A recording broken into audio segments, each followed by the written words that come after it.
What's up, world, and welcome back to the Global Frequency. I'm your host, Nefarious. No frequency girl. And we are reducing our... Really? Already with the commentary? You did it, not me. Already with the commentary from the Peanut Gallery. All right, Peanut. We are down to streaming 1 day a week because of our current schedule is just overwhelmed with stuff. And we are still really trying to get out of this country. And take a vacation in Japan, not just out of the country in general. That's just for a vacation. Yes, just a vacation. But you're lucky that you're catching us now this one time Wednesday every week, because we've got Joshua Plack of Eudaimonia. I don't know. The comics from the guy who made like the Noirlum, here to tell us about his comic book How to Die 2, now in pre-launch on Kickstarter. What's up, Josh? How you doing? Yo. What's up?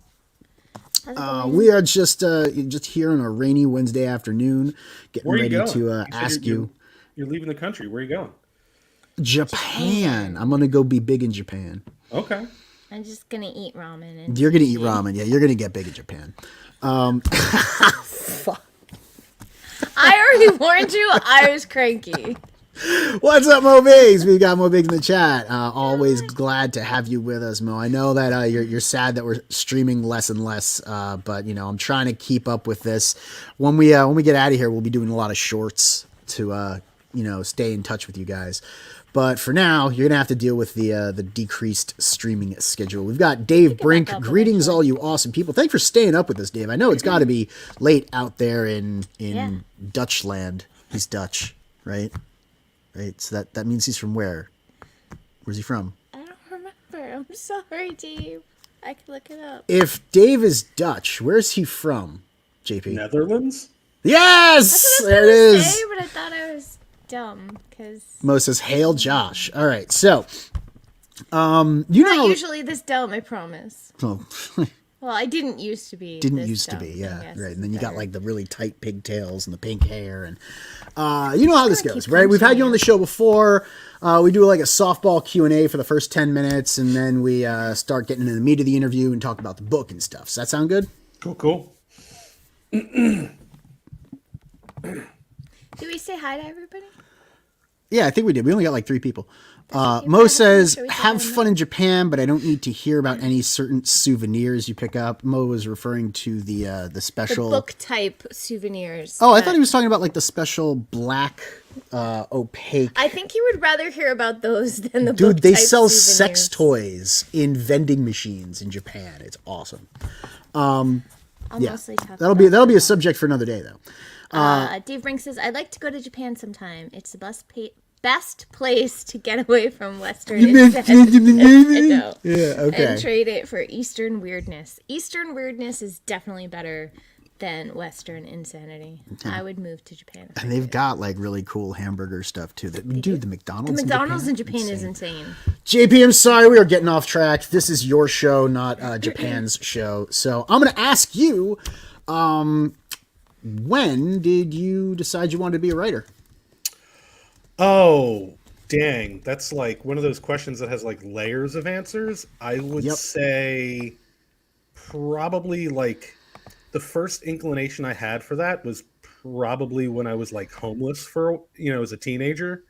And yeah, I just, everything is like a story for me, right? Like everything can be boiled down into a series of events that you can organize into something that people might find interesting. So that would be like the first inclination of it. The real, like, I want to be a storyteller kind of thing really came when I was in community college and I was studying to become a math teacher. and I had this English professor, this old woman that, she kind of just showed me like the ropes of like analyzing stories and creating stories. And she pulled me aside one day and she said, "Hey, I want to nominate you for like the honors program." And it was like the first time in my life that like somebody actually saw something like that in me. And it just from like analyzing stories is like, it just turned into like, I want to tell those stories. I want to make the stories that others want to analyze and think about and pull apart. So that's really where it started. All right. I mean, I'll accept that as a good answer. And so you learned to write in community college from this older woman, this literature professor of yours. Yeah, and she nominated you for Oscars, for honors. And I'll assume that led to you developing, like a lust for writing and maybe publication, or, doing stuff for like the community college magazine or newspaper, maybe, doing short stories and stuff like that. But you are published. You did get Noirlum picked up by Marcosia. What was your first book? Was it Eudaimonia? Eudaimonia? Yeah, that's my first book that I actually assembled and made myself. Yes.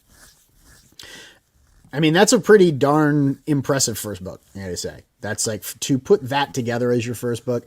I could see How to Die #1 being your first book, but Eudaimonia #1 is definitely a ambitious project that you took on, and you pulled off something very impressive there.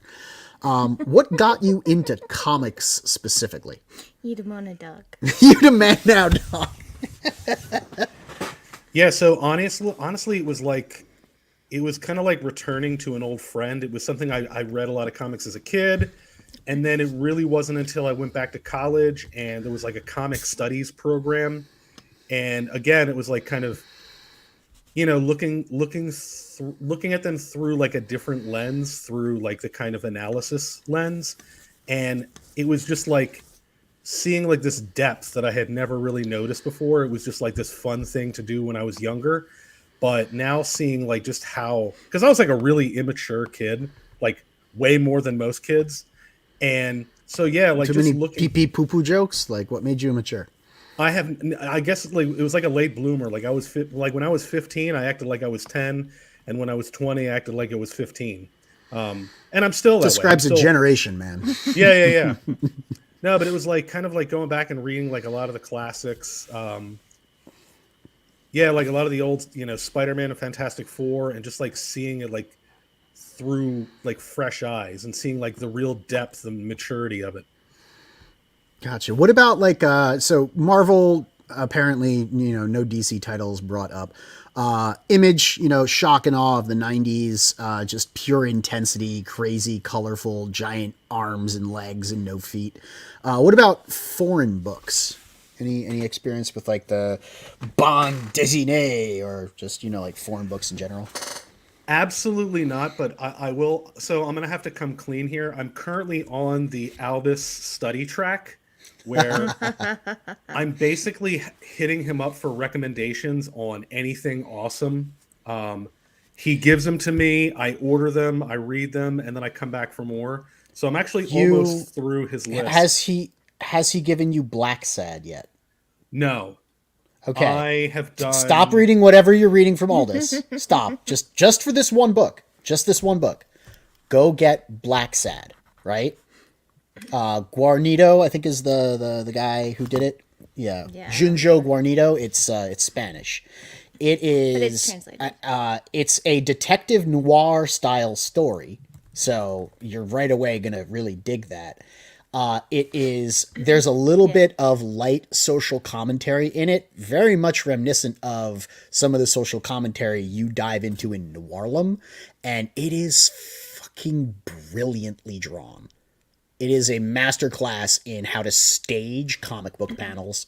It's fantastic. So just go get Black Sad. It was one of the first books. Typing that out. What was the name again?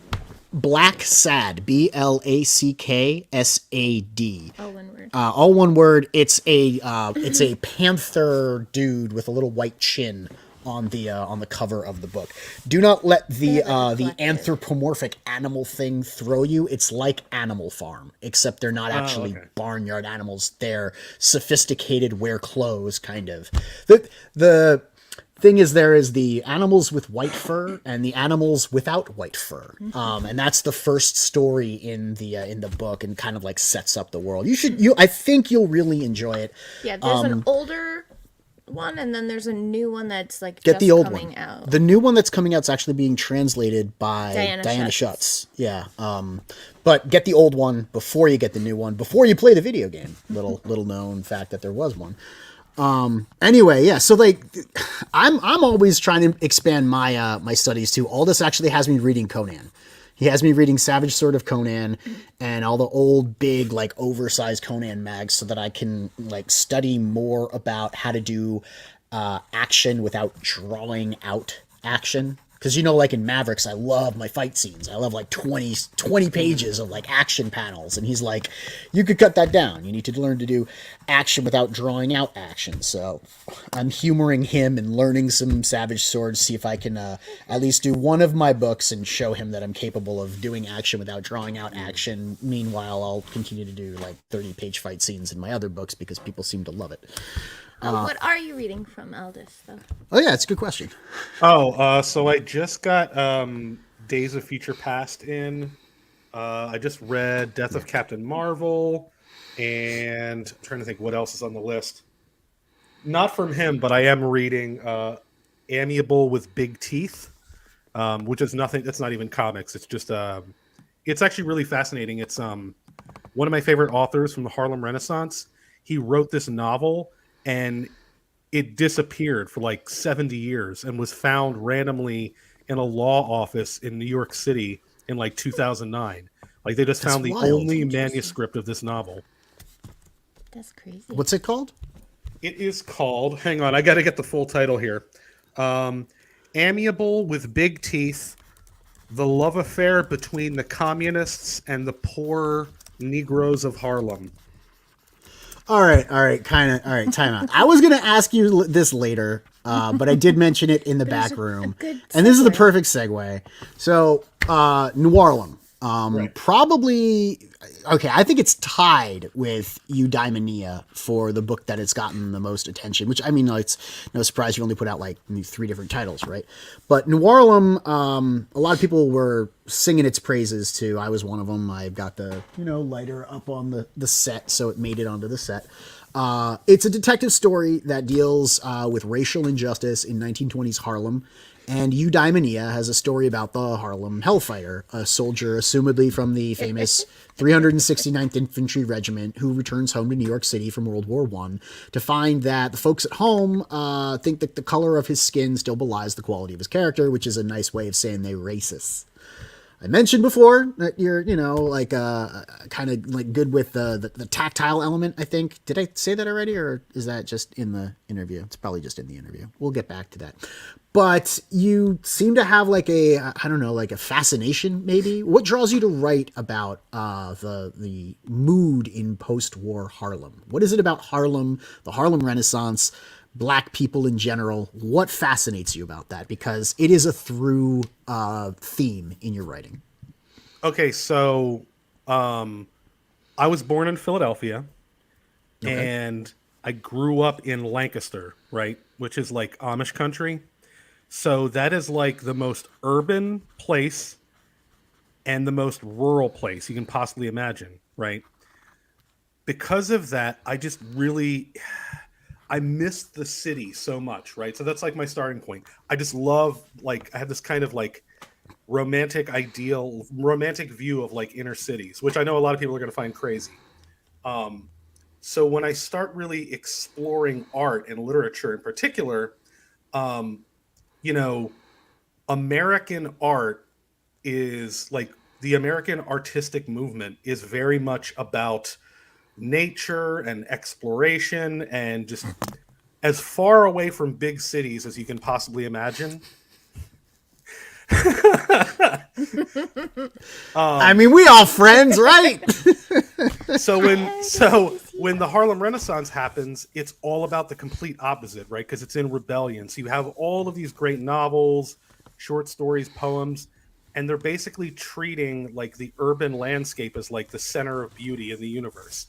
And as somebody who personally like loves cities, I just became really fascinated by that, by the beauty of like a stainless steel bridge going over a river, or these buildings just coming out of the ground like hands reaching to God. So I think it's just like that's just where my aesthetic landed, what I find to be beautiful. And then the time period is, if you read Eudaimonia Neo's World War One, the Harlem Renaissance is at the same time, so they just kind of sync up like that. So it's like time and city basically. All right. What about World War One? Because Odin is always going on about World War One and JP and World War One. So explain. Why is World War One fascinating? Odin's all hung up on World War Two and ancient Rome. I mean, Odin's just a history nerd in general. Yeah, but like he's very satisfied with the fact that JP likes World War One because not enough people like World War One, according to him, which is a really weird thing to say. Not enough people like world wars. But the time period. What is it about World War One that speaks to you? So I tend to think of things like on a kind of a smaller scale in terms of people. And as far as like, if you were to boil down the experiences of the people who fought in World War One, they're probably worse than any other point in human history. It's because we have mustard gas. I mean, there hadn't been anything like it before. Yeah, so you have these armies that are doing what are basically Napoleonic formations, and you're adding automatic gunfire to that. So there's only going to be one point in human history where we learn just how terrible of an idea that actually is. And so you have like basically the worst thing people could ever experience. And the people who experienced it, who wrote about it, it's endlessly fascinating to me. Like everything from like, the poetry written by the soldiers to psychological journals at the time describing, the symptoms of everything. It's endlessly fascinating. And so, when I learn about like the worst thing people have ever had to go through, and I try to create, beauty out of that, it's like, it feels like I'm fighting with God himself to make something as great as that was terrible. I just got hit with the story you're writing for Mavericks. I mean, whatever the one you want to do is, but now I know the one I want you to do. That's going to be fantastic. You're going to kill that. All right. Back to the interview. I looked at your books that you backed on Indiegogo, right? And it's like an eclectic assortment of titles. It really is. What do you look for in a crowdfunding campaign? What draws you to a book? I would say when I hear people talk about their books, I'm really looking for people who are interested in entertaining more than they are interested in anything else, right? Like that's just what I'm. If you're talking about like having a TV show or a video game someday, I generally kind of check out a little bit. Like I generally just want to know like, what are you doing, not just with like your past writing, but with your current and future writing to entertain people? That's really like what I'm looking for. And then there's also B-Rose in there. Yeah, right. I backed B-Rose just to see how bad the train wreck was going to be. Yeah, it was like an experiment. Right. Nobody's ashamed of saying it. So you're currently running your second chance campaign for Eudaimonia number 1 and 2. A book many people consider to be your best work. And the book is very tactile. This is a callback to the earlier statement. That's why I usually should read them in order. Shut up. Meaning that it's rooted in mood and successfully draws upon the aspect and tone of a particular time and place. And I just finished Eudaimonia 1 this morning. And I got to say, it really nails the tactile experience of one of the characters living his life from the time that he's a young boy all the way through the trials and tribulations. You really experience the mood of these different eras that he lives through. But I'm wondering, how do you summarize Eudaimonia 1? What's the premise? I mean, it's really like one of the weirdest books I could, concoct. But I would say it is my attempt at creating a juxtaposition between anguish and beauty, and how a single interaction between those two things can kind of shape a life. And then the other side of it is kind of a look at, you know, how people treat that when they're confronted by it. So the book ends on basically a cliffhanger where it doesn't. I hate that. I hate cliffhangers. Everyone says that it needs to be a complete story, and if it's not a complete story, that it's a failure of a book, and people just don't give us complete stories anymore. Well, I mean, it's not really. I guess is it a cliffhanger if it never goes anywhere? Not really. Not really. Yeah, no. it really just goes off the cliff. Yeah, it's not a cliffhanger; it's a cliff dropper. Yeah, cliff jumper. Yeah, there you go.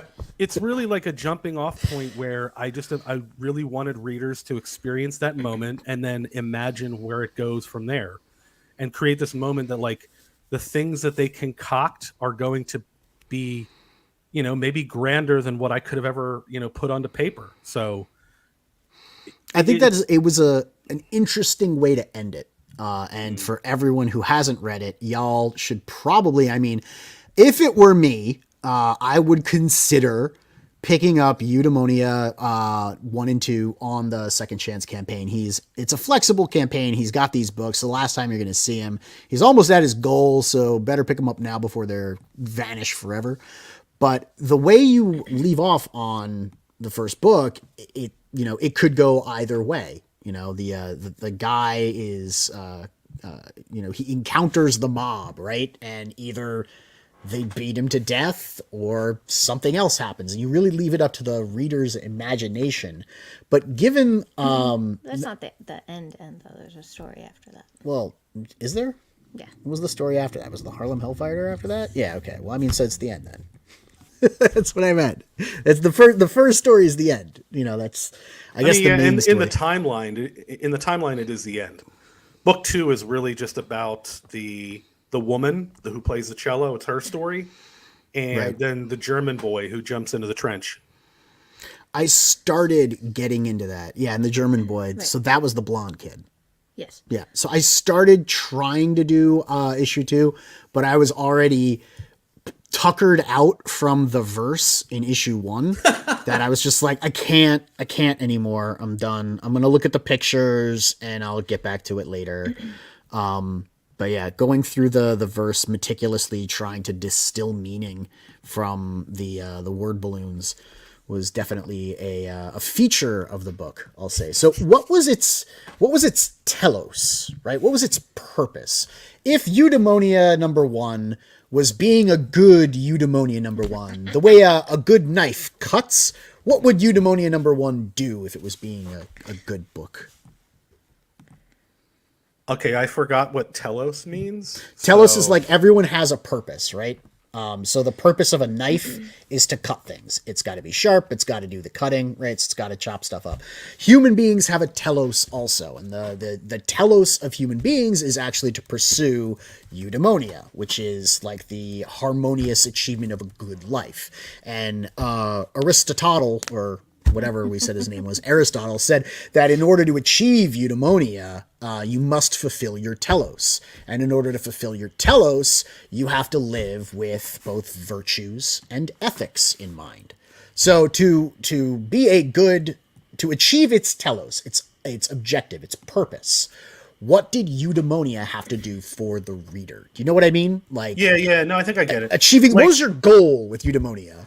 So there's kind of an underpinning in Eudaimonia 1 where the meaning that you see extracted, the eudaimonia you see being crafted, is something that we build for ourselves. And in book number 2, it's that same quest, but it's really, the answer is really that you get your eudaimonia from the relationships that you build with others. Frog G, that was a good one. Is Telos fulfilling now, or is it still in demand? It's very, very good. And so with Eudaimonia 2, right, which kind of dives so you ever hear of the game Microscope? You pick 2 points in a story, right? Your start point and your end point. And the story that you're going to tell is between these 2 points. Story, the overall story, the overarching story could be much, much, much bigger. Let's take, Lord of the Rings, for example. The start point is going to be when they start climbing up the side of Mount Doom to when they meet Shelob, right? And we're going to tell a story about what goes on in there. And you can progressively zoom in on a point within that story to tell more and more detailed stories about what happens in the middle. Eudaimonia 2 is, like you said, about the cellist and the German boy, who we see briefly in the first story in Eudaimonia 1. So it's kind of like you really pushed in on that in Eudaimonia 2 to examine those two characters, their interaction with the main character. Why were they of fascination to you? And we encountered them briefly in Eudaimonia 1. Why did you want to tell a story about them and not something like, I don't know, continue the Harlem Hellfighter? Yeah, I have a question about that when you're Yeah, I would say because when I had more to say in book 2, and plus their two stories combined really create a kind of, it basically becomes full circle. And I guess you'll see that when you read it, but it's basically like you see the main character in Eudaimonia 1 has interactions with each of them, and we basically learn that they all ended up having relationships with each other. I know that just sounded really weird to say. Like this isn't some they all kind have of relations with each other. Yeah, this isn't like a throuple, no, but it was basically like they all kind of played big roles in each other's lives, obviously because one of them killed the other. Right. And then one of them made the other one cry about it. Yeah. Yeah. So one one of of the rock, things paper, scissors, but with trauma. with trauma. I really like that. Rock, paper, scissors, but with trauma. So one of the things that I found... Wait, I just have one question. Oh, yeah, the Harlem Hellfighter. So is the Harlem Hellfighter related to any of the other... Because all of the other stories are interconnected, and then that timeline, like you said, ends, and then you get the Harlem Hellfighter. Is it just that he was also in World War I and served? Did he serve in the same battalion or yeah, you whatever? can see him. You can see him in the background of one of the pages. He's just there. It was basically like an add-on story from like my very first campaign. Like, if we get this funded, I'll throw this in too. Okay. I mean, that's fantastic. Yeah, it's just not knowing that, like, it feels weird. Like when you're reading, like, okay, all of these are interconnected. You can see that, and you're going through, and it's like, okay, it ends, and then, okay, what's this? It's funny because everyone keeps telling me read number 2 first, and I'm like, no, I'm a normal person. I'm going to read the one that says 1, and then I'm going to read the one that says 2. So, I mean, that is an interesting point, though, and it is actually something I thought way back when I wrote it, is that, like, I'm genuinely, like, excluding the black guy from the main story. You know what I mean? Like, there was, like, a purpose to it. Like, he's basically... Because the Harlem Hellfighter is about being seen as this kind of like second-class citizen, even though you're basically a war hero.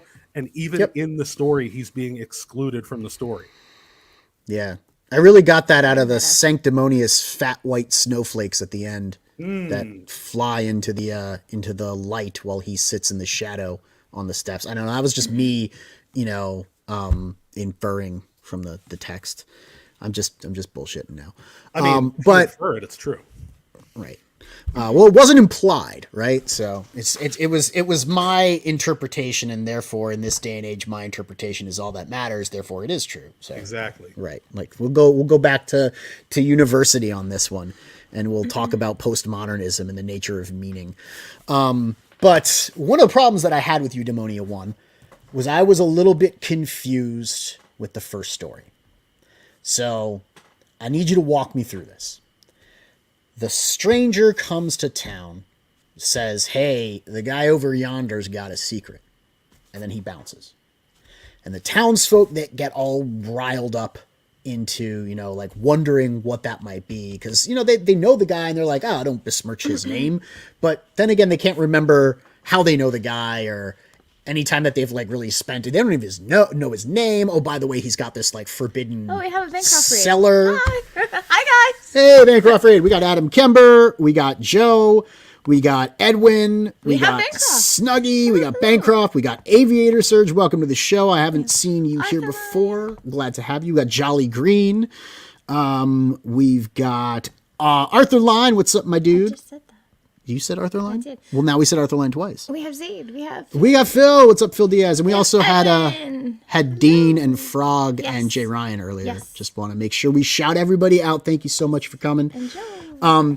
But JP's going to try and explain this to me. So, stranger comes, whips up the townsfolk. Townsfolk go, that guy over yonder has got a secret. Let's go investigate him. So they sneak up to his hidden shed. And then we get the flashback. And I hate flashbacks. They piss me off. But this flashback kind of goes into, like where this guy's origin lay in the war. And, he encounters the cello. And I'm totally spoiling the entire book that's been out for 2 years. So, it's not my fault. But it's new to us. Yeah, it was new to me. And I have to talk about this. I just read this thing this morning. So we get the experience of his whole life up to a point where he takes the librarian on a trip in a bus to go get a cello, right? Yes. The guy he buys the cello from, is that the stranger? Yes. So what the fuck? Dude, what the fuck? Why does the stranger show up and be like, that guy who bought the cello from me, go kill him? I lost it there. I was like, I don't understand. What's the plot? Do you want me to explain? Yes, I feel stupid. Explain it to me. Okay, What was the original title? The Cellos Tell Us. That's perfect, Mo. That is perfect. Sorry, so he's in book 2. He also appears selling a cello to somebody else. He's in Europe. It's 50 years prior, and he looks exactly the same. He also appears in somebody's dreams. And, he's the devil.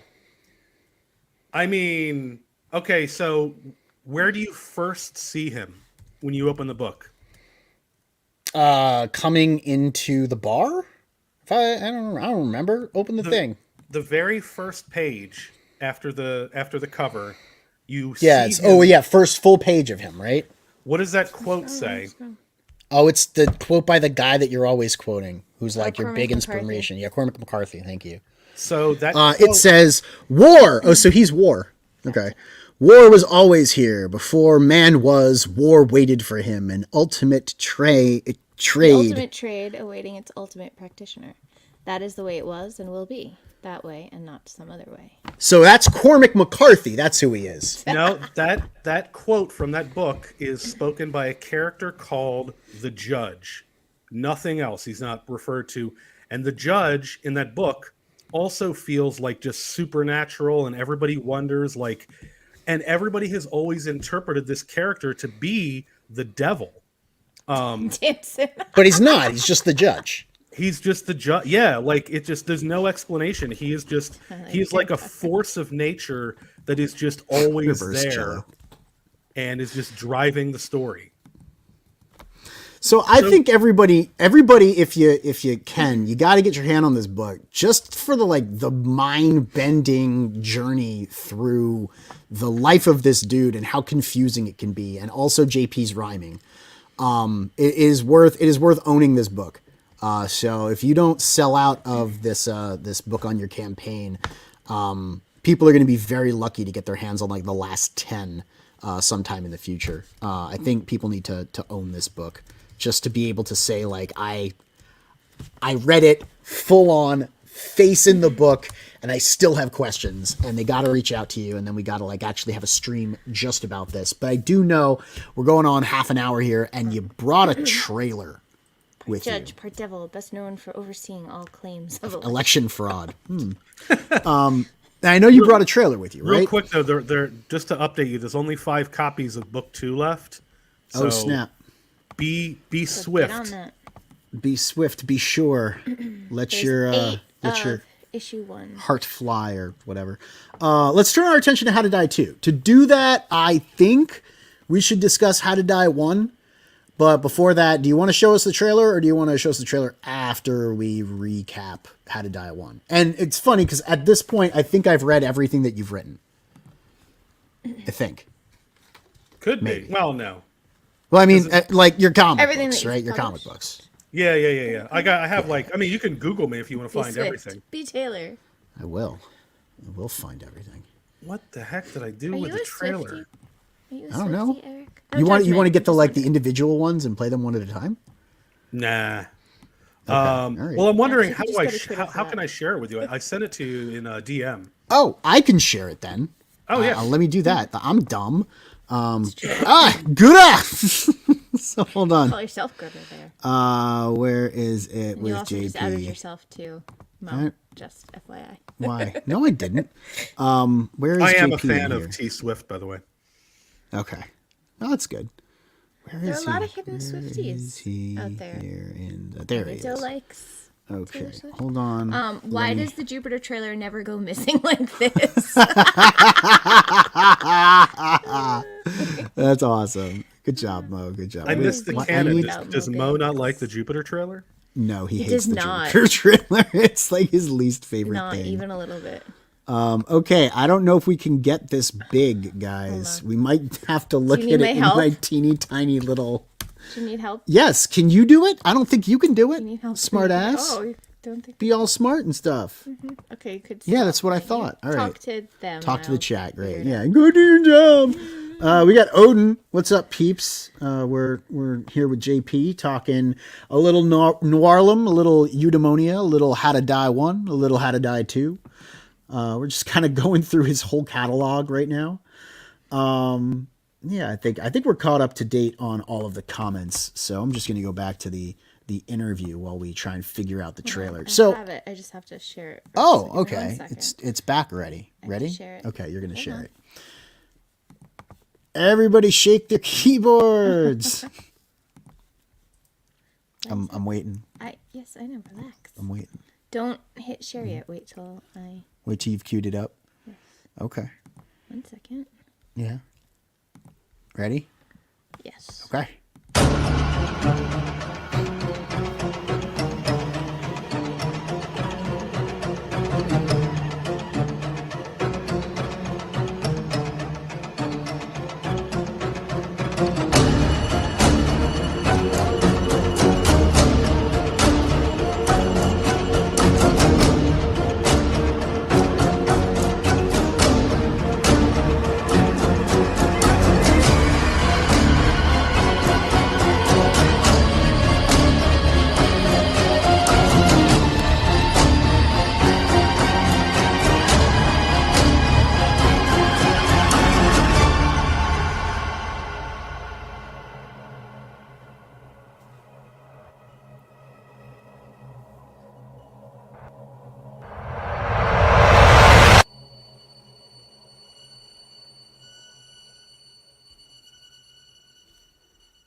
It's me. All right. Yeah, it's you. It's Big Raiden Radio.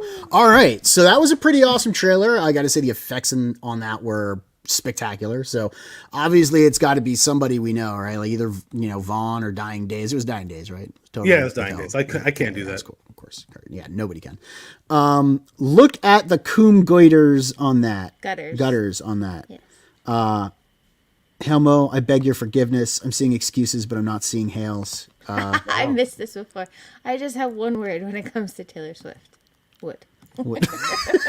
Very nice, Eric. Very nice. Yes, I agree. All right, so there's a lot to unpack in that trailer. Do you want to start with that, or do you want to start with trying to like recap the first comic, How to Die as a series, the telos of that book? I mean, I'll start.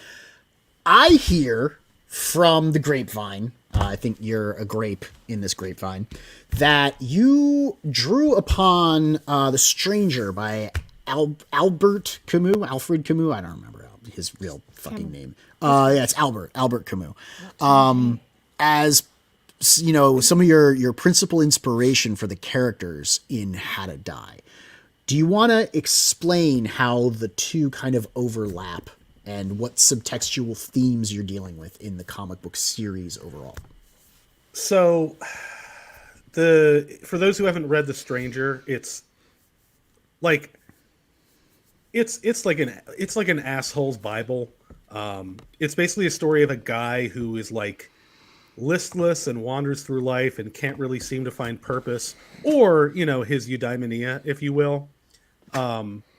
This is basically a story where the main character that we meet, the closest person who resembles like a protagonist, is kind of in that ballpark where like he just cannot seem to find a purpose to anything that he's doing. But that's dark and depressing, and who the hell wants to read that? So this is basically a story in which, kind of like I said, like the protagonist is kind of a piece of crap in his own right. And so as more and more terrible, awful people start developing superpowers, the question becomes like, who is going to be the one to stand up for good, for what's right? If like even the main character can barely keep it together. And so is the main character that hero that we see with the mask and the hair? Yes. Yeah. So he's basically like kind of like he's not a drifter, but he's like, he just can't see. In How to Die 1, he's at a video store, right? He's at a video store and they like close. And he's like, I don't know what I'm going to do with my life. Right? It's like the perfect. Well, yeah, but if it's Clerks, right? Yeah. Like if the Clerks store closed, what would you do? I'd become a superhero.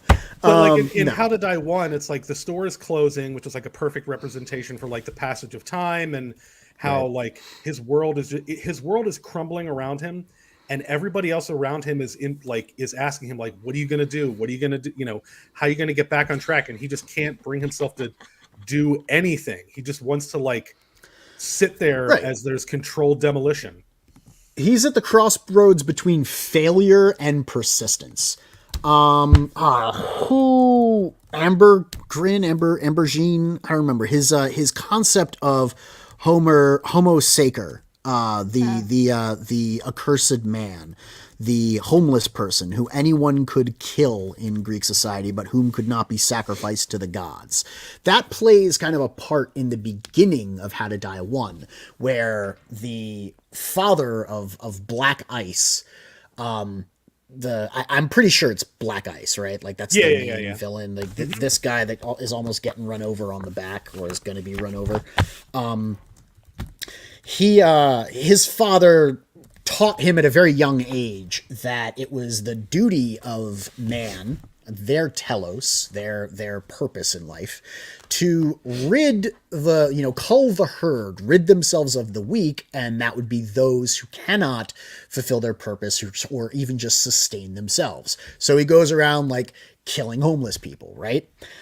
So Black Ice is kind of on this path of eliminating the waste, the human refuse, the things clogging up the pores of society, if you will. Meanwhile, we've got our main character who's a video store clerk, who's stuck in his life. He's not going anywhere. He's at the crossroads of failure, death, and persistence, and he comes face to face with Black Ice. And it's like, okay, are you gonna shit or get off the pot? Right? That's what I got from the end of the first issue, right? When you say like he has to learn how to die in order to survive, what do you mean by that?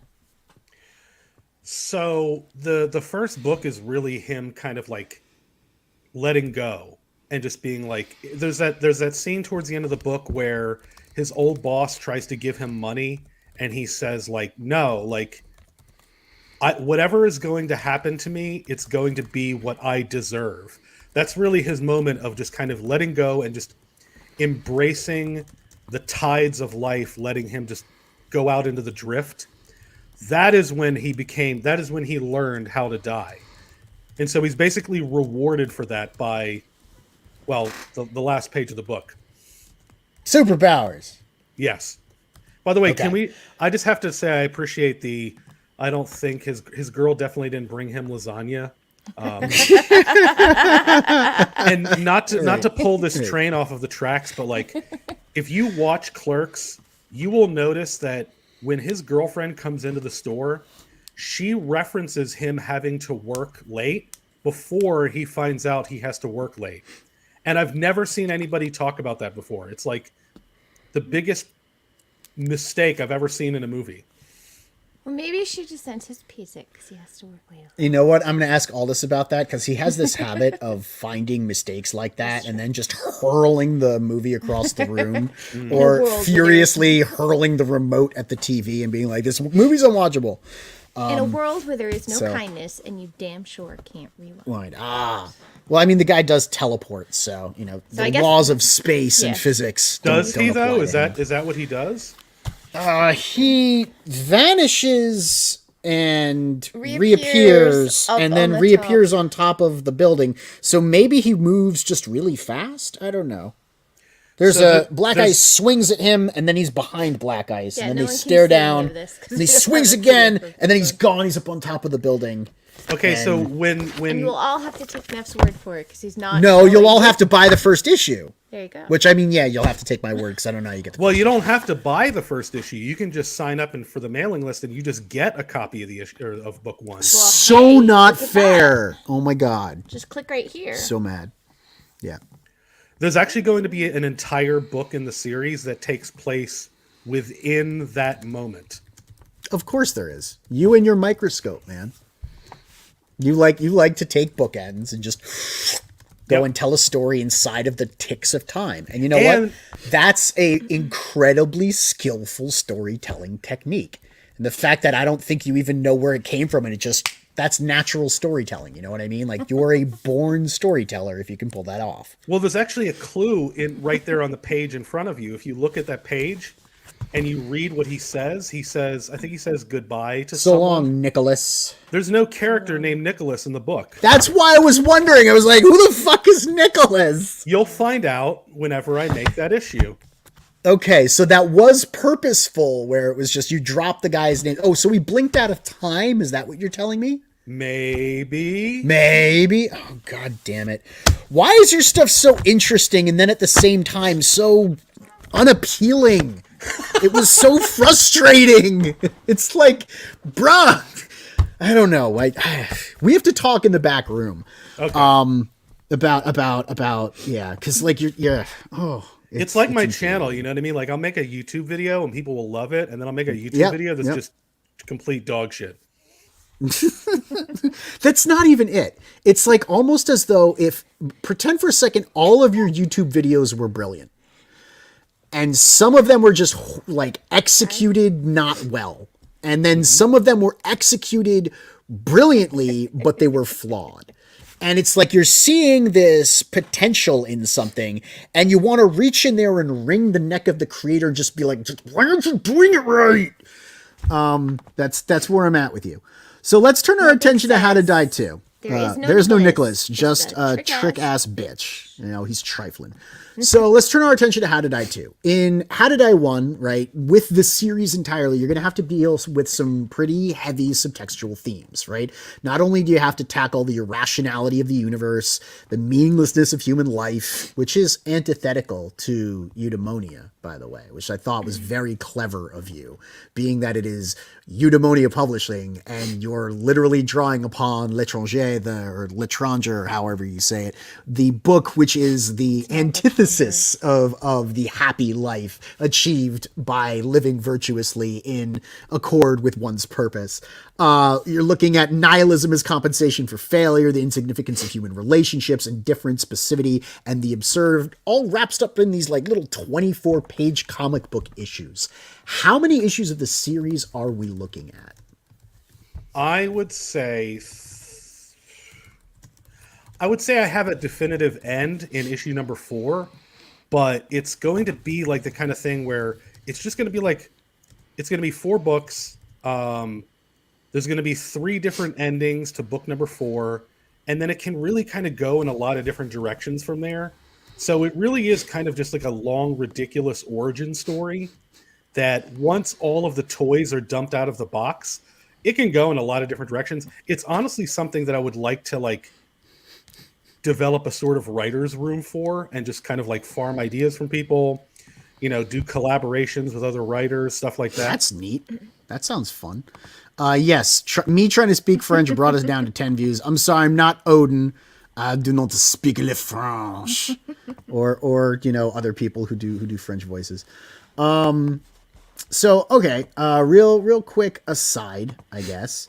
You're running How to Die 2 on Kickstarter, right? Yo. You ran How to Die 1 on Indiegogo. You've run 6 campaigns on Indiegogo, and you've run 2 Kickstarters. Why the move? I mean, if you want the fuller answer, I have a video on my channel where I go for it. But like, I don't care. Tell me here. I'm trying to pump up my own channel. Plug your channel. All right. And you want to go bring up his video? Go get his video. How long is the video? No, we can't watch the whole thing. Forget. I was going to say we probably don't have time we're not for going to that. watch the video while we're. I mean, how did I think it's called So Long Indiegogo. I think I've seen that video. Yeah. But you can find JP's YouTube in the description of this video. And go watch the video and watch others it when for we're yourselves. done, Yeah, you drop one like every Friday, I think. Yeah. Yep. Yeah. Yep. They're worth checking out too, like your books. Who's So in the chat asking. I understood the reasons in So Long Indiegogo, but why Kickstarter? Why not fund my comic? Because like I think Fund My Comic is great. It's awesome, but if you're looking to expand your I don't see a lot of people happening upon Fund My Comic. Is it awesome though? I mean, the word awesome. Is that Oh no, I'm sorry, that was the word amazing, right? Well, no, I can't remember it depended now. on Sorry. it started as one and turned into the other. You're not worried about the new Kickstarter czar? The new czar of Kickstarter? Bryce something? No, You don't think he's out to censor people? I mean, he could be, but I mean that's kind of the world we live in. Presumptuous. Yeah. Yeah. I mean, I don't think there's anything to worry about either. I'm just I have to ask these questions. It's befitting, Ask the the hard good questions interview. here. I can't shy away from the real issues, like whether or not the word amazing is really being used correctly multiple times in one tweet, and what the definition of sassy today. colloquialisms are. You Yeah, I know. watched Dylan shows violence, and so did I. What can I say? I mean, since you asked it, like, what do you think of Fund My Comic? I haven't used it yet. I think there are a lot of people that are trying to build up the platform, and that's great. I don't see ads for it anywhere. I don't see anyone in the crowdfunding spheres outside of Fund My Comic becoming aware of it through anything other than grassroots, and grassroots are really slow. And I think that while everyone coming to the platform and trying to bring their audiences there is a very good notion, in practice, everyone's audiences overlap like 90%. Yeah. Right? Everyone on that platform has an audience that overlaps 90%. So everyone going to that platform is bringing with them the same 90% of the people, which means that if you don't have 100 backers on your campaign, you're not getting one new person every time a creator brings people in. So I don't think that actually just running the campaign, running more and more campaigns within like the immediate nexus of people that have been backing all of these books and creating these books in this space, will bring a deluge of new users. There's got to be a different tactic taken in order to expand the user base.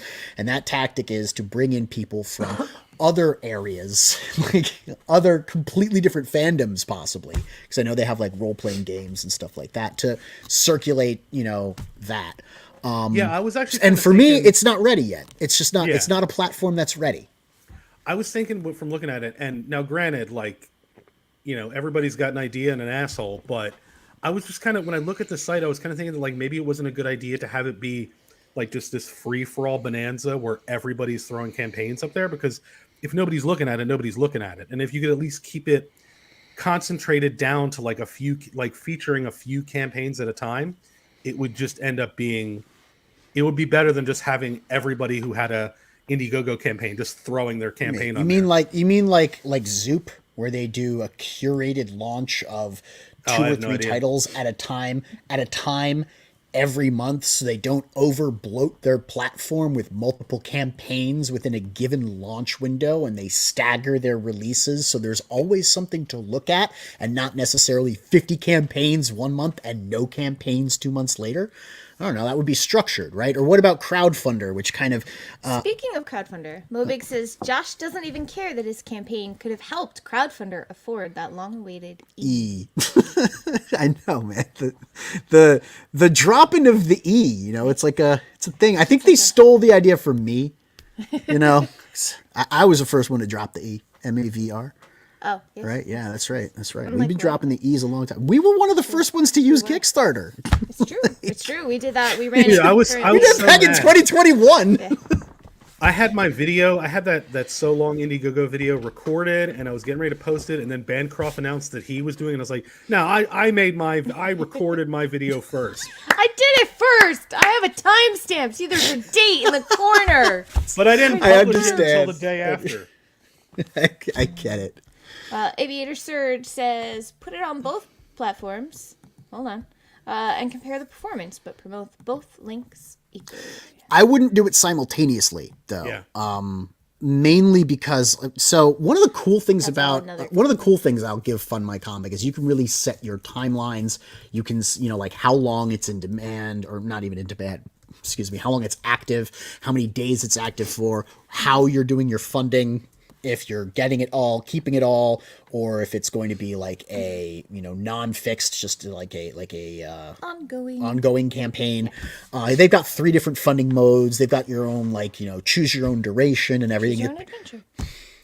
It seems pretty easy to set up a campaign page there. And I will definitely say that the ease of use, the low bar to entry, the lower platform fee, the fact that it seems so much more user-friendly for newer creators, Maybe that's on the creator definitely a plus in the win column for them on the creator side. For me as a user, I have a lot of problems on the user always side freezes on me, with and that's Fund My annoying. Comics. But I think Luke will iron those Yeah, issues it's- out as they go. Once again, one of the it's reasons we starting. might not be seeing as many customers or as many users coming to back as we would like.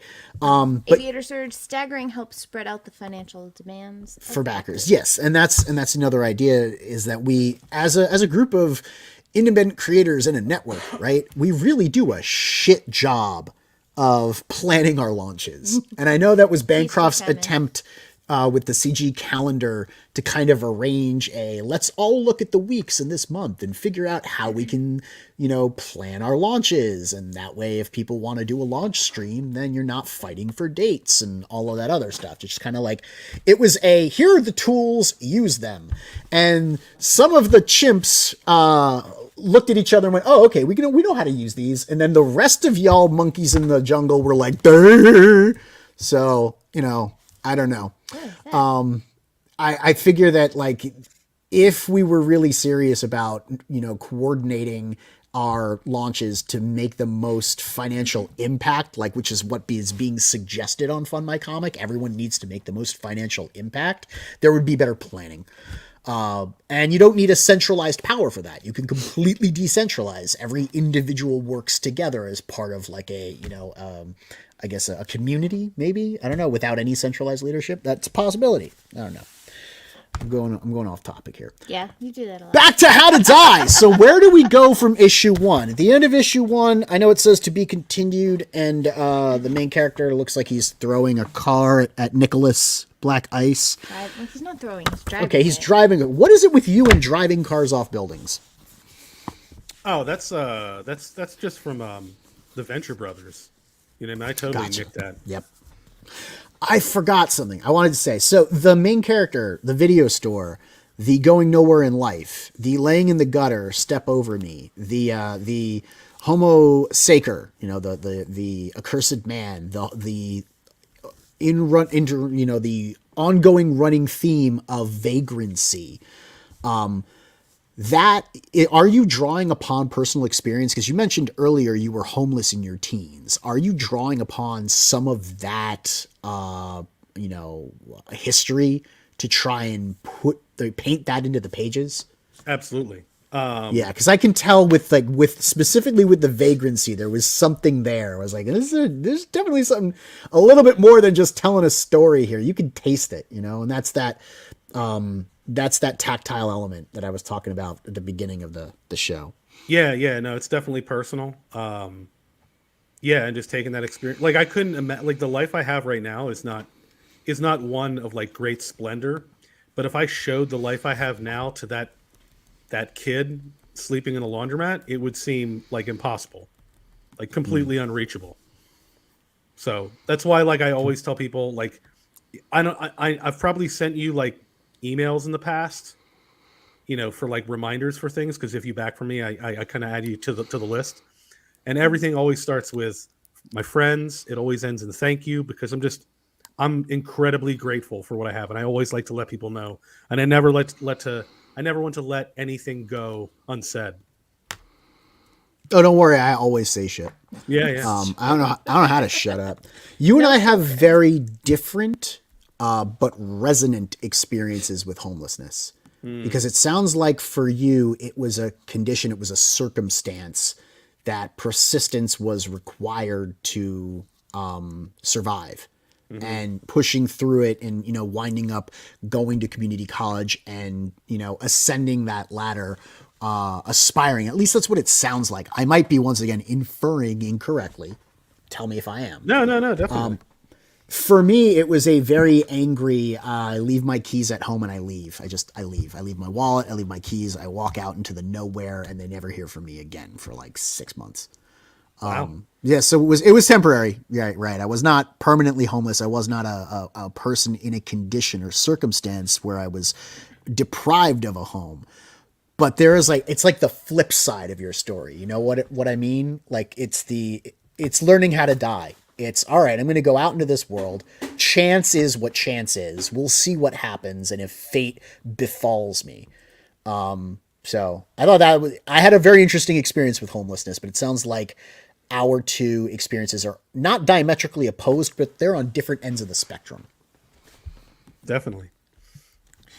Mobig says, in order to avoid market confusion, I have canceled my nonfiction book, How to Die, Shadow Banning Your Own Profits for Social Credit. Oh, That's another thing. Yeah, this book might do really well in Canada. Yeah. You were also one of the first people to be shadow banned on Indiegogo, all the way back in October of 2020. Oh yeah, the I did first that before it time was How cool. to Die was run. The first time you ran How to Die, Indiegogo was like, "Nah, we're not showing this."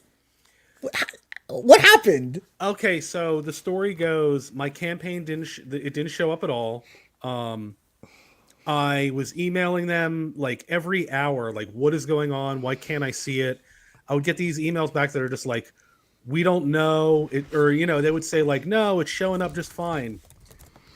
So yeah, the first campaign was completely shadow banned, and then 2 years later, I think it was somebody in the Comics Way crew. They launched a campaign, and their campaign wasn't showing up, and the solution ended up being that they included the word sex in the campaign tags. That's what it was. Because How Did I Won, there's a sex scene in it. So under tags, I was like, I'll put sex in there. Sex sells. That's what got it banned. And the most frustrating part about it is that there was a sex scene? There was kind of a sex scene. The suicide was a little bit more graphic. Yeah. That was more memorable. That blam page was a lot more memorable than the sex. The sex was disappointing. The fact that Indiegogo support had no idea what I was talking about. That's what was so frustrating about it. They'd just be like, no, we don't know. And it's how do you not know your own website? So this is my problem with Indiegogo. They go through staff, and there have been upgraded changes made to the API. And it seems like the people who instituted or implemented the API change might not be with Indiegogo right now. Yeah. So they have a change to their fundamental operating system, their network code, which is altering the way that campaigns show up. A lot of creators, if you type in the name of their campaign, their current campaign, it isn't there. But you can find their previous campaign. So you can go to their previous campaign and click on that, and then it says view newest campaign, and you'll find the campaign you're looking for, even though it doesn't show up in search results. That was supposed to, I think, be a function within the new way of doing things, but somehow the API didn't also cache the new, it cached all the pages underneath one existing page, like your first campaign, right? And then all of your other campaigns are hidden. It did not go to put the newest campaign first and then cache the old pages to link to the new campaign. I'm not quite sure what happened. I don't know if they can unfuck their website, but in my opinion, I think that we're seeing a lot of that intermingled with or mixed in with some of the other violations of terms and services, getting people shadow banned or delisted from search or whatever. Yeah, what happened to me is totally different shipping than what address happens now. when they update the pre-launch page. What's that? Oh, they just dox all your information because why not? Why not? Yeah, no problem. Right. Okay, so now let's get back to it. So with the end of How Did I 1, Black Ice comes face to face with the protagonist, Bishop, who is kind of taken after, like, what his name is, not Marcel or Marcello, or what's the name of the protagonist in L'Étranger? Marceau, I don't know. That dude, the douchebag, who's now going to become a superhero. And I appreciate that, like, the worst people are getting superpowers. I think that's hilarious. It's like the complete inverse of what you would expect from, like, a normal superhero universe. That kind of subversion is clever and appreciated. Where do we go now? And in the trailer, we see a woman. They're walking underwater. She has, like, an illusion on her face that she pulls off. But then we see someone fighting with, I think that's Black Ice, because then we get the car again. What's going on? Where are we going in book 2? So book 2 is kind of a continuation of the fight. But it's also the first encounter between, again, I like rock, paper, scissors kind of things. So there's an encounter between Bishop and this woman, and then, so she is Madame Gray. She is a homeless schizophrenic who develops psychic powers, but she has also had an encounter with Black Ice. And so we need to learn her story to kind of, like, basically piece together how the Black Ice is basically creating these superpowered humans. So we learn her story, her interactions with the Black Ice, and then really it's more of, like, just setting up that future where we have the match of, like, rock, paper, scissors, where it's like, you know, whose powers are going to work for or against each other's powers. It sets up this kind of dynamic where it's like Bishop is kind of like a good guy, but he does things for, like, stupid reasons. Black Ice is obviously a villain, but he does things for, like, twisted, virtuous reasons.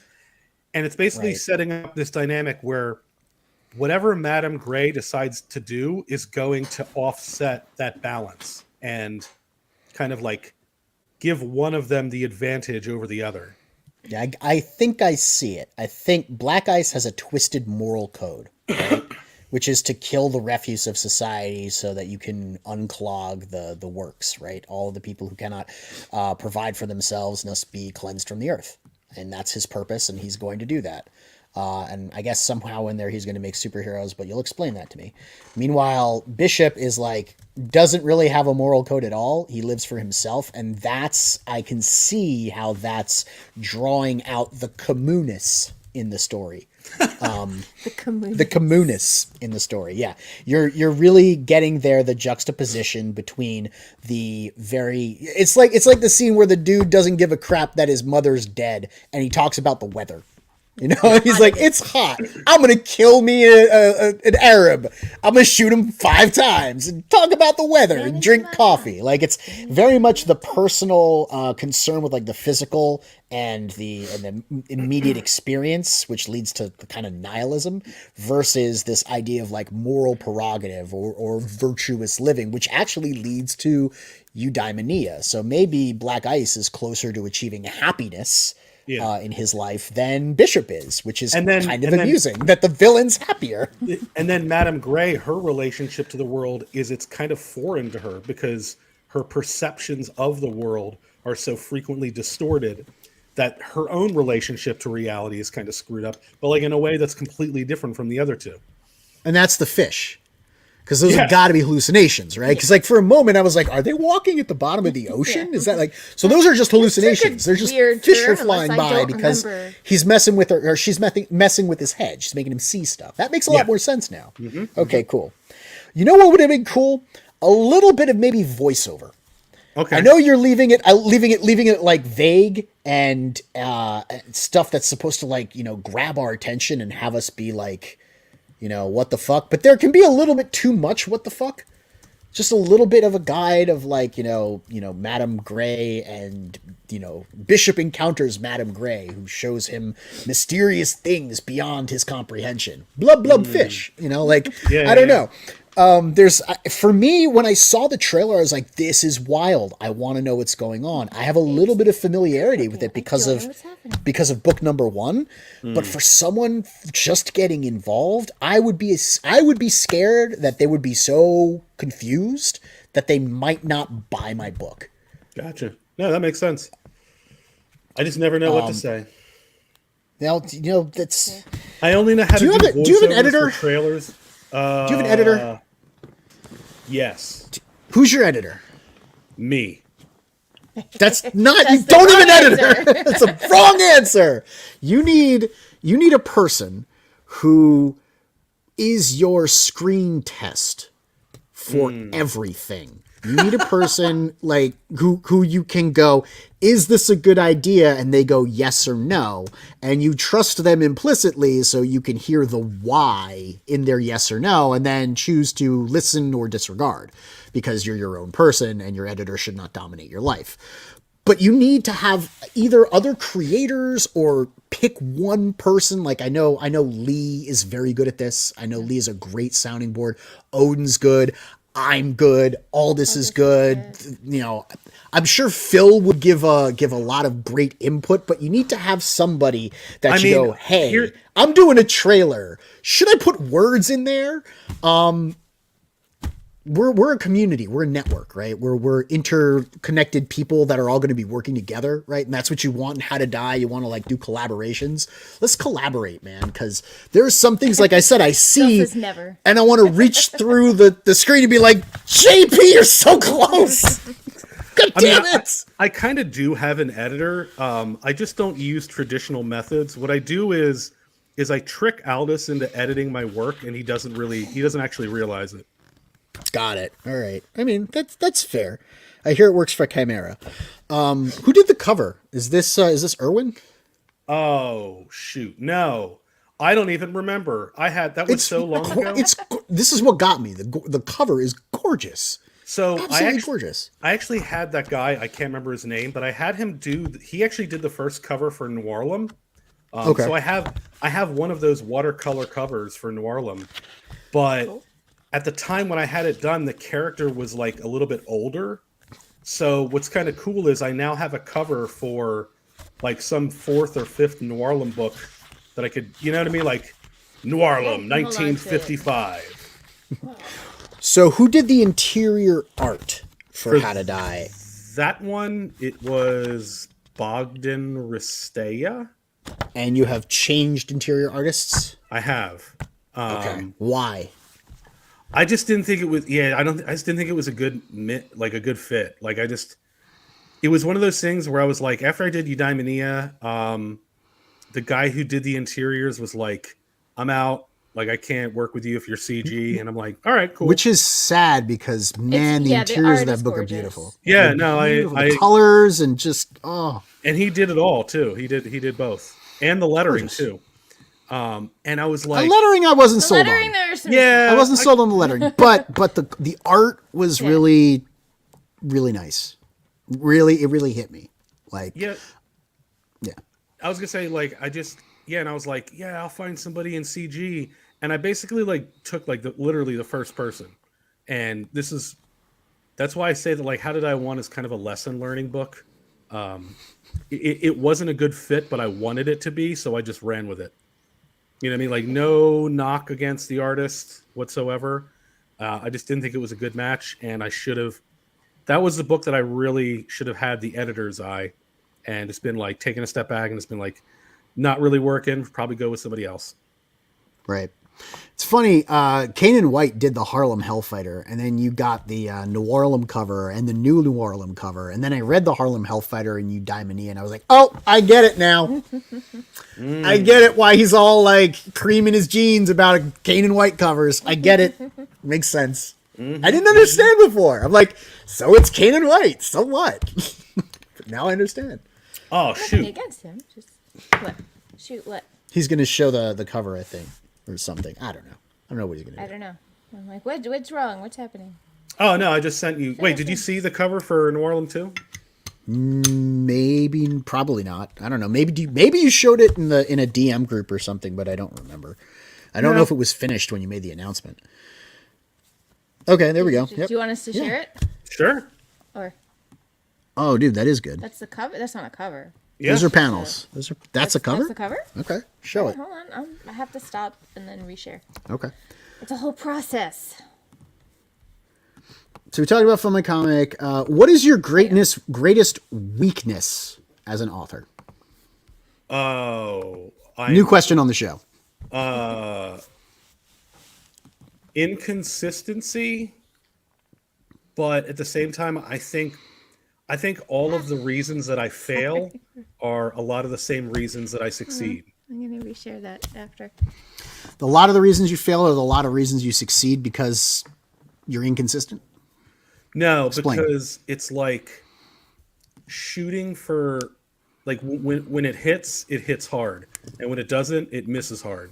So Gotcha. but that process is still what yields those results. Yeah, I'll say you're definitely ambitious. I think your greatest weakness, not that you asked me, But he's gonna but I'm going to tell you anyway.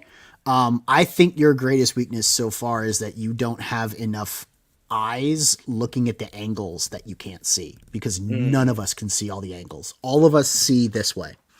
It is not our fault that we have 270-degree vision at best. At best. You could be the most observant person in the world. You have 270-degree vision. You do not have 360. And you need other people. All this is great. You probably need other people to come up with, more than, 90% of the, another 90 degrees, right? That's 360? Yeah. Mm-hmm. Anyway, whatever. My point is that you have these great ideas like Eudaimonia and the rhyming prose and everything. And the art was fantastic. And the story was complex, multi-layered, right? But then I had such a hard time with the rhyming meter itself. I'm like, motherfucker, if someone checked his meter, just the meter, not the rhymes, not just the meter, I think you were dactylic, stress, unstress, right? Is that dactylic? I'm not sure. Iambic. Iambic is but up. I think you were ba-da-da, ba-da-da. Well, there was 10. So. Yeah, well, there was 10. Yeah, I'm not sure now. Yeah, but the 10 is pentameter. Right. Dactylic pentameter is a thing. That's the thing, is the stress and unstress and then the number of syllables. You were always on the button, I think, with the number of syllables. Yeah. But it was the meter flow just fell sometimes. Yeah. And I wanted to it got me, I don't know, it tweaked me out. And I was like, if only I had been there to yell at him about his meter, he would have been great. And this thing would have hit me as By the way, it's great that we're talking about something that almost no one here has any idea what we're talking about. Whatever, there are 10 people watching. They're either getting something out of this or we're making noise while they're doing something more important. But we do appreciate you There watching. are eight copies of this book left that I'm talking about and criticizing and talking up and talking down, and people should probably go and find out what it is we're talking about. How many copies left? 14 of book 1 and 5 of book 2. Y'all, if you don't have this, you're never gonna know what I'm talking about when I'm talking about this book. Maybe you should go get it. It's probably something that you might want to consider doing. That and looking at How to Die too, because Changing Artists, I think, is going to do a lot for that book. And us finding out more about what's going on inside this world of yours is also going to do a lot more for this book, because the setup was felt like reading a bit of The Stranger, honestly. It's depressing. It was like, I met this guy. He has a shitty life. He's a kind of a shitty person. Him and his girlfriend don't really get along. Before all of this, there's murder-suicide, right? Or the Max. That was my principal, inspiration. Yes, but there's one thing that you don't have that the Max does. Can you guess what it is? Is? No. Not is. No, try again. Sam Keith. You don't have Sam Keith. You have this guy. You don't have Sam Keith. If you had Sam Keith, I would be so happy not knowing what the fuck is going on. I would be staring at the Max. The Jungle Queen. Yeah. I have Dollar Store Max. I've gone to TJ Maxx. Yeah. Get out. Stop. But no, seriously. It like that part of the book just kind of felt like it pulled me back, and then suddenly he gets jumped by black ice, and it was like, oh, this is the good part. And then I turn the page and it's the back cover, and I'm like, JP, I'm gonna hurt you so bad. Oh, I have a question. Is there a reason why you decided to put the last? I don't think that's the last page. Cover? Oh, the last page on the interior back cover. Oh yeah, that's totally because I could have it be in color and not have to pay extra. You sly dog. Now, is book 2 going to be in color? Is this like the moment where it it switches looks from like black and white to color? Yeah. It looks like it from the trailer. Is that intentional too? Did you switch from black and white to color on purpose, or was it simply because you didn't have enough money to do color, which is perfectly fine? I want this book to suck less, which is why I'm giving it away with part 2. Bruh, I feel the exact same way about like Mavericks. the printing I want this of book that to book suck less. The printing of that book just drives me crazy. Like, I didn't get it. I didn't understand why the same people that printed Eudaimonia printed this, and why it was so bad. And like, I knew so little, and I should have. This is what 3 years ago. 3 years ago. How many books ago? How many books ago? Well, New Harlem I didn't print, so this will be my first printing since then. So the new How to Die 2, you're going to be doing printing on your own. So, but you did Eudaimonia 1 and 2, then How to Die, then New Harlem, and now you're going to be doing the new How to Die. Yeah, so you went and you did printing through Marcosia. So you went and found a publisher, printed the book, and crowdfunded that. So you went and did it in a much more professional way rather than trying to do this on your own. Yeah. I also did you learn anything? Yeah. So you also moved. I didn't know that Maxim. I didn't know that they were just finding printers in your area. So that actually explains why Eudaimonia is printed so well, and this is printed not so well. I'm pretty sure that's what happened. But when I got those in the mail, I should have just sent that crap back and had them do it like did something else, because I hate how that book looks. Yeah, How to Die. I mean, I've seen worse. I have seen worse, and this is an indie comic. Not just that, it's an indie crowdfunded comic.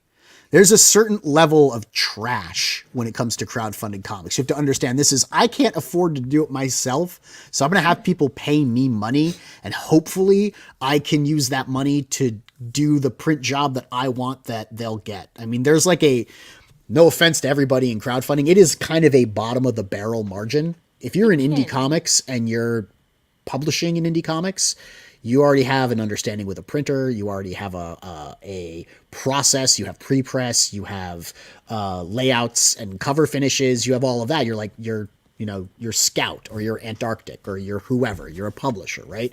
We're all self-publishing, so that puts us at a disadvantage. And then most of us are crowdfunding, which is we're doing what we can on a budget. We're figuring it out as we go. Yeah. So I've seen a lot worse than How to Die. I'm certainly, I know that there's room for improvement. I mean, there's room for improvement for all of us. And New Harlem printed very well. So going to a publisher, did you get any input from them about the printing process, or was that just something that they took off your plate entirely? They took it off my plate entirely, but I've also spent a lot of time. Like I've asked Bancroft a bunch of questions about like printing and like. Why? He lives in Australia. Well, no, but he does make some damn good posters. Yeah, and just like I've asked about that, and just I've he makes some learned a lot infuriating puzzles. Yes. I can't stand his puzzles. Yes. Neff took one look at it and was like, nope. Okay, it's my own dumb fault for getting the 1,000 piece puzzle. And he opened it up and he's like, yeah, no, not doing that. Never mind. No, I poured it out and I was like, nope. Yeah. This is why Puzzlegate exists. Yes. Because you buy them and you look at them and you're like, this is a great idea. This is a terrible idea. Terrible nope. idea. Not doing that. I prefer my puzzles to just be one piece. Yeah, right. B Rose likes the 3-piece with a biscuit inside. We're not talking about chicken. Odin has a question, or a statement, and then a question. It's the thing that brings the nihilism together with superhero romanticism. The Max has a negative outlook on everything, except when it comes down to protecting Julie Winters. So my question is there a bridge coming in How to Die 2 to properly blend the nihilism of Camus with the romanticism of superheroes? And he forgot his quotation or his question mark, because after using 2 separate posts of all the characters, he still forgets the question mark. Again, editors. So I would say that the bridge is going to come from the main character learning that there's more to this than just like playtime, that this isn't just like a game that they're playing, and learning to take it seriously will kind of develop that bridge into hopefully finding some purpose, but we'll see. What's up, Will? Wait, Tina Turner died?